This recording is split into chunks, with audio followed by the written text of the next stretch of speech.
iba't ibang uri ng teknik sa pagmumodule. Unang teknik, ang shadow clone technique.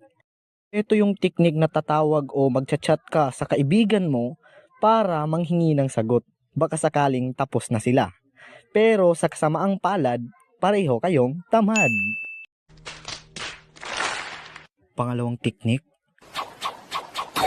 ang deadline na lang teknik. Ito yung teknik na ma-achieve mo ang pagiging masipag. So just a little bit of tip, sa deadline mo na gawin yung module mo with matching pressure pa. Pangatlong teknik, ang walang tulog plus coffee addict teknik.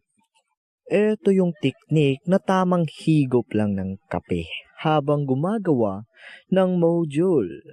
Kung baga sa kanya, kung module is life, coffee is lifer. Shout out sa mga coffee lover dyan. Pang-apat na teknik, ang summoning teknik. Ito yung teknik na tatawagin mo yung buong angkan nyo. Mama!